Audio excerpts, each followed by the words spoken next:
Você já ouviu o conselho siga sua paixão? Faça aquilo que você ama e você não vai precisar trabalhar nem mais um dia na sua vida? Esse conselho é um conselho muito perigoso e até mesmo ruim. No livro Bom Demais para Ser Ignorado, esse aqui da capinha vermelha, o autor fala sobre como a teoria da paixão é uma teoria perigosa e ele mostra também quais seriam as regras que a gente deveria seguir para a gente encontrar um trabalho realmente significativo e que a gente goste, sem seguir a teoria da paixão. Ele defende logo no início do livro que a maioria das pessoas não tem uma paixão pré-existente. A maioria das pessoas não nasce querendo ser alguma coisa ou vendo um trabalho como o trabalho dos sonhos. E a gente esperar que as pessoas já tenham isso muito claro, principalmente ali com seus 15, 16 anos, que é a época onde a gente escolhe a faculdade que a gente vai cursar, o que a gente vai fazer da nossa vida, é irreal para a maioria das pessoas.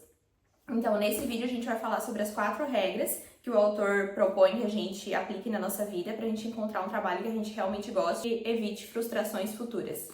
A primeira regra do livro é não seguir a sua paixão. Nele o autor fala sobre como a maioria das pessoas que acaba simplesmente seguindo acaba frustrada na sua carreira porque descobre que a paixão dela não paga as contas e nem gera resultados. Então, no lugar disso, ele descobriu o oposto. O que a gente pode colocar no lugar da paixão? Que seria a teoria de que quanto melhor você se torna em algo, mais você vai ficar satisfeito com aquilo que você faz. Então, para a gente se aprofundar um pouquinho mais, no livro o autor fala o que seria essa teoria da paixão. Ele diz aqui que o segredo para uma felicidade ocupacional é primeiramente descobrir pelo que você é apaixonado e então encontrar um trabalho que combine com essa paixão. Essa hipótese é um dos temas mais em voga na sociedade norte-americana moderna. Aqueles de nós sortudos o suficiente para escolher o que fazer da vida são bombardeados com essa mensagem desde cedo.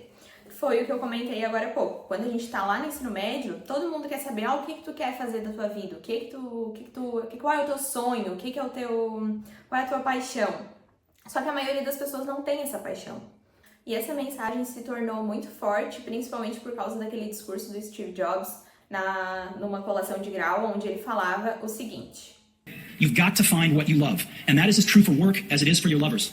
Your work is going to fill a large part of your life, and the only way to be truly satisfied is to do what you believe is great work. And the only way to do great work is to love what you do. Só que pesquisando um pouquinho mais a fundo sobre a vida do Steve Jobs, e também no livro o autor conta que quando ele era jovem, ele não era uma pessoa aficionada por tecnologia, ele não era uma pessoa apaixonada por nada disso. Ele, na verdade, gostava de estar nos monastérios e fazendo retiradas espirituais. Ele, se seguisse a sua paixão, ele seria um budista, muito provavelmente. Se o jovem Steve Jobs tivesse seguido seu próprio conselho e decidido buscar apenas o trabalho que amava, possivelmente hoje nós o encontraríamos como um dos professores mais populares do Centro Zen de Los Altos. Mas ele não seguiu esse conselho simples. A Apple Computer decididamente não nasceu de uma paixão. Em vez disso, ela foi resultado de um golpe de sorte, um projeto que consumia pouco tempo na vida dele e que de forma inesperada deu certo. Então, por que algumas pessoas gostam daquilo que elas fazem e outras pessoas simplesmente não gostam?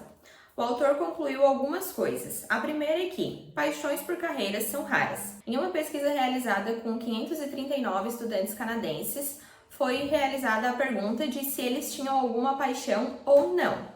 E nessa pesquisa, 84% dos estudantes confirmaram que eles tinham sim uma paixão. Só que perguntando qual era essa paixão, eles respondiam: dança, hóquei, esqui, leitura e natação. Embora fossem paixões verdadeiras, elas não tinham muito a oferecer quanto a uma profissão. Menos de 4% do total das paixões identificadas tinham alguma relação com trabalho ou educação. As demais, 96%, relacionavam-se com coisas ligadas a hobbies, como esporte e arte. Então, a primeira informação que a gente tem aqui já é justamente que muito dificilmente a gente vai gostar de uma coisa com a qual a gente possa trabalhar. A conclusão número 2 é de que a paixão leva tempo. E a conclusão número 3 é de que a paixão é um efeito colateral do domínio. Explicando um pouquinho essas duas. Ele diz que para a gente realmente gostar de um trabalho, a gente precisa de 3 fatores. Nesse trabalho, a gente precisa de autonomia, competência e afinidade. O que seria autonomia? É o sentimento de ter controle sobre o seu dia e saber quais ações são mais importantes. Ou seja, saber o que eu preciso priorizar no meu trabalho.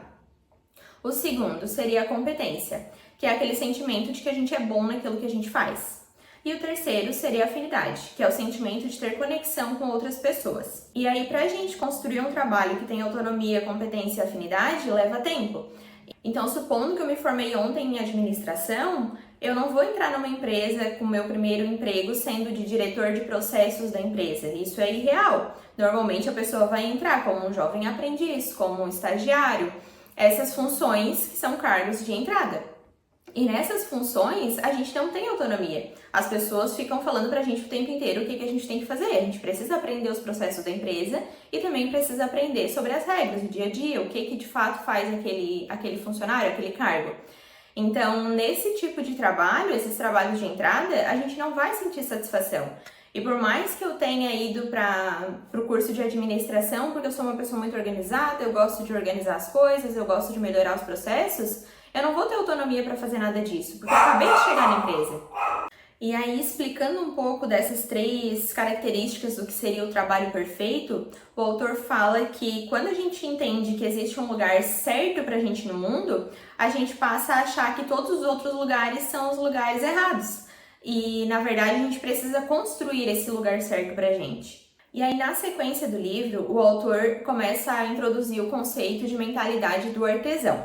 Aqui ele diz que a mentalidade do artesão concentra-se nos valores que você produz no seu trabalho, enquanto a mentalidade da paixão concentra-se nos valores que o seu trabalho te oferece. Então, a maioria das pessoas adota a mentalidade da paixão, mas nesse capítulo ele vai defender que a mentalidade do artesão é a base para criar o trabalho que a gente realmente ama. E aí, em seguida, o autor apresenta pra gente a teoria do capital de carreira. Nele, ele fala que as características que definem um trabalho notável são raras e valiosas. Então, a oferta e procura diz que se você quer ter essas características, precisa de habilidades raras e valiosas para oferecer em troca. E a gente pode pensar nessas habilidades como nosso capital de carreira. Ou seja, a gente pode falar também que ela é a nossa experiência, a nossa bagagem. A mentalidade do artesão, com foco constante em tornar-se tão bom que eles não vão poder te ignorar, é uma estratégia adequada para adquirir o capital de carreira. E é por isso que ela supera a mentalidade da paixão, quando o objetivo é encontrar algo que a gente realmente goste e sinta satisfação em fazer. Essa teoria do capital de carreira fala que quanto melhor a gente se tornar em algo, mais difícil fica o mercado de recusar o nosso trabalho. Porque, na verdade, quem vai estar perdendo é ele e não a gente. E aí, quando a gente vê alguém que é muito bom em alguma coisa, a gente tende a pensar, essa pessoa nasceu com um talento natural, é sobrenatural, veio com ela já nasceu com esse dom. Só que algumas pesquisas mostraram que quando os cientistas começaram a medir esses supostos poderes superiores, nenhuma superioridade geral foi encontrada. Ou seja, a maioria dessas pessoas não nasceu com um dom. O que essas pessoas realmente fizeram foi uma prática deliberada daquilo que elas realmente queriam fazer. E essa teoria vale tanto para pessoas que trabalham com trabalhos intelectuais, quanto para pessoas que trabalham com esportes, por exemplo, que seria algo mais físico, né? Demanda mais esforço físico do que intelectual. E aí ele apresenta o conceito de prática deliberada. O que seria a prática deliberada? É uma forma de tu praticar corretamente aquilo que tu quer aprender. Porque a gente estudar por estudar não vai levar a gente a lugar nenhum. E aí o autor fala que existem estudos que mostram que para a gente realmente ficar bom em alguma coisa, a gente precisa passar das 10.000 horas estudando aquela coisa. Só que não é estudar por estudar. Muitos enxadristas, né, que foi um dos grupos que ele fez para o estudo, estudaram mais de 10.000 horas as estratégias de jogo para se tornarem bons. Só que só alguns realmente se tornaram os melhores enxadristas. E a diferença foi a forma como essas pessoas estudaram as técnicas de jogo. E aí ele diz que é muito importante a gente ter um feedback rápido quando a gente está fazendo esse tipo de estudo. O melhor enxadrista de todos, ele até cita o nome aqui, depois eu vou procurar e botar aqui para vocês, ele tinha essa estratégia de estudar sempre com um professor que estaria ali orientando ele, falando o que ele estava fazendo de errado de imediato.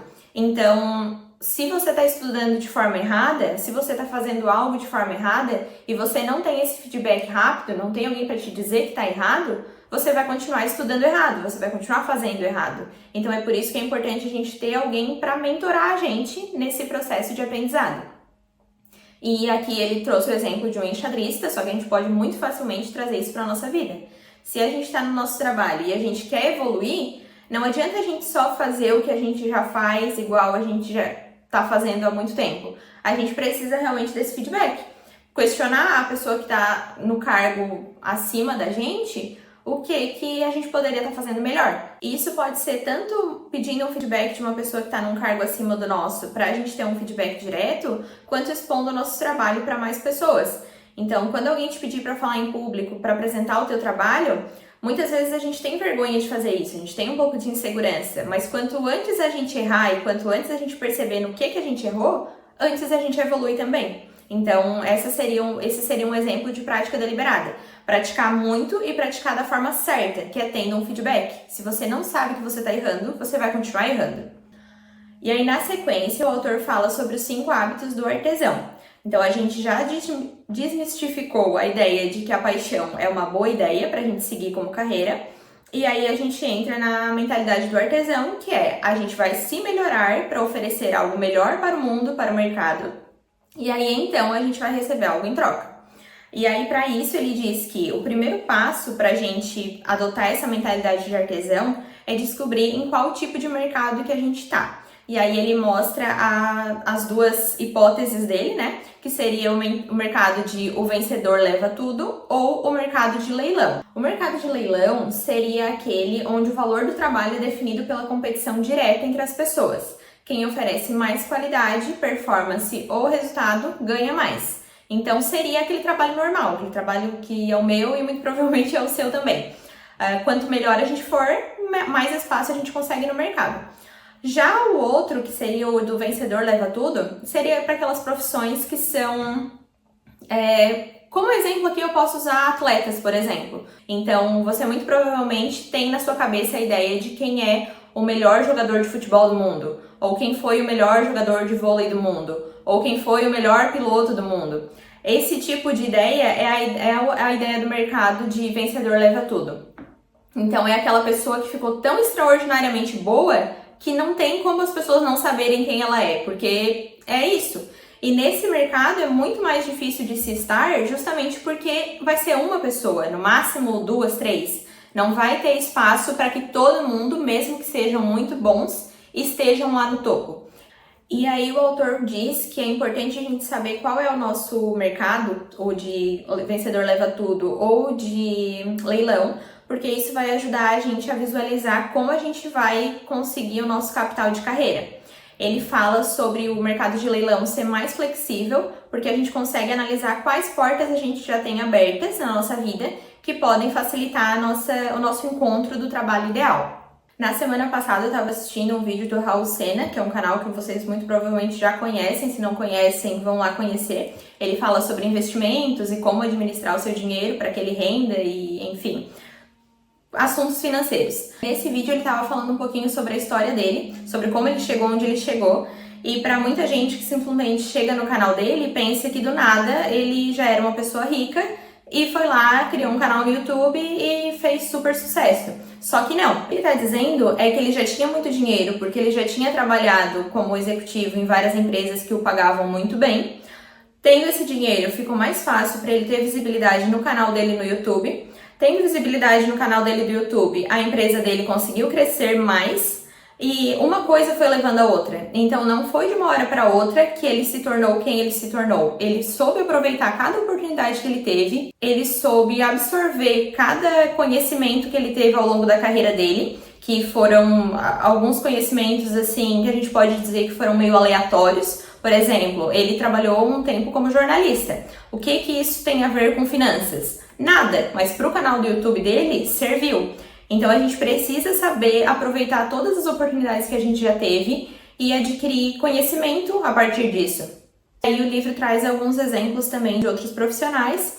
Uma delas era uma mulher que trabalhava também com TI e ela queria reduzir a carga horária semanal dela de trabalho de 40 horas para 30 horas. Isso, se a gente for pensar, para a empresa não é bom, para ela era. E como ela era muito boa no que ela fazia, a empresa simplesmente não tinha como recusar, porque se recusasse, ela sairia da empresa. Se você é tão bom assim, a empresa não consegue te dizer não, porque ou você vai sair da empresa ou ela vai fazer o que você quer. Então, mas para botar isso na mesa e assumir essa responsabilidade, você precisa ter consciência do quão bom você é no que você faz. O autor traz também o exemplo de um rapaz que tinha uma carreira estruturada, mas normal, e resolveu abandonar tudo para criar um blog sobre viagem e simplesmente ele entendeu que ele ia tirar o retorno dali, que as pessoas lendo, elas iriam contribuir com o projeto dele e que ele conseguiria se manter a partir dali sem ter um trabalho. Só que essa pessoa não parou para pensar que por que alguém daria dinheiro para ele, simplesmente para ele seguir viajando e postando o que ele fazia ali.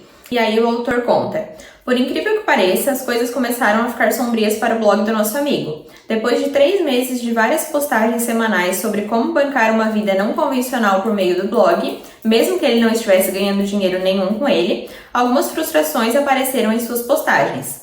Em uma delas, ele diz com uma irritação evidente: o que percebi é que os leitores vêm e vão. Tenho trabalhado duro, escrito postagens de qualidade e encontrado pessoas incríveis, mas infelizmente, muitos de vocês vêm e vão. Isso é tão frustrante quanto tento encher um balde cheio de furos. Quando ele começou a detalhar o seu plano com 10 pontos para conseguir um público mais estável, o plano inclui passos tais como levar energia, encher os seus leitores de conhecimento. Mas a lista não incluiu o passo mais importante de todos: dar aos leitores conteúdo pelo qual estivessem dispostos a pagar. Algumas semanas mais tarde, as postagens do blog pararam. Na época, então, ele descontinuou o blog e voltou para o trabalho dele. Porque é isso, no fim a gente precisa pensar no que vai trazer retorno financeiro pra gente. Não existe nada de errado em a gente pensar em dinheiro quando a gente fala da nossa profissão. A gente trabalha por dinheiro. Ninguém acorda todo dia e pensa: eu vou lá trabalhar para aquela empresa porque eu adoro aquela empresa. Não, a gente trabalha porque a gente precisa de dinheiro para pagar as nossas contas e viver melhor. Então, a gente precisa ter esse tipo de pensamento racional para tomar as nossas decisões de carreira. E aí, seguindo no livro, o autor fala um pouquinho sobre as armadilhas do controle. Essa pessoa que abandonou o emprego, criou um blog e achou que ia sustentar daquilo ali, ela queria controle sobre a vida dela. Ela criou um blog justamente para poder abandonar o emprego. Só que o controle é algo que tem que vir de forma estruturada na nossa vida. A gente não pode querer ter controle sobre algo que a gente não domina. E aí, finalmente, a quarta regra do livro é de que a gente precisa ter uma missão para que a gente realmente aproveite o nosso trabalho e veja sentido no que a gente faz. O livro diz que trabalhos com sentido e propósito, eles fazem com que a gente seja mais feliz e mais motivado no nosso trabalho. Só que a gente só consegue achar uma missão clara quando a gente já desenvolveu tudo aquilo que a gente tinha para se desenvolver naquela área. Eu não concordo 100% com essa teoria, porque você pode ter uma missão na sua vida mesmo sem estar inovando em nada, mas o livro apresenta uma ideia até que interessante, que diz que, por exemplo, se eu sou uma médica e quero encontrar a cura do câncer, eu não vou começar a pesquisar do zero, porque já existem muitas pesquisas e muitos estudos que falam sobre o câncer e eu preciso primeiro aprender tudo que essas outras pessoas já estudaram para então eu querer inovar em algo.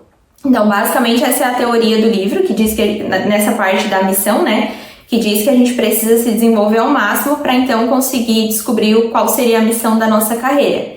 E aí, então, finalizamos o livro com essas 4 regras. É claro que eu não consegui passar toda a ideia do livro, porque ele é bem grande. Aqui tem algumas marcações que eu fiz para acompanhar esse vídeo. Mas eu realmente recomendo que, se você tem interesse por esse tema, leia esse livro. Ele é muito bom, ele traz vários insights para você que talvez eu não tenha conseguido transparecer aqui. Já vou pedir para você também deixar o seu like, se inscrever no canal se você gosta desse tipo de conteúdo. E no momento eu ainda não sei sobre o que eu vou falar neste canal, mas eu estou tentando, então a cada vídeo eu me aprimoro um pouquinho mais. E a partir do momento que eu perceber que tem pessoas novas chegando aqui, eu vou descobrir do que essas pessoas gostam. Então deixe um comentário também se você gostou desse vídeo, se inscreva no canal.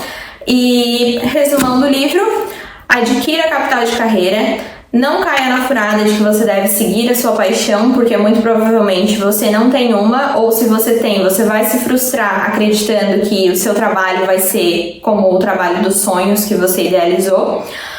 Não tenha a mentalidade do artesão, ganhe controle sobre o seu trabalho e tenha uma missão. É isso. Até mais, gente!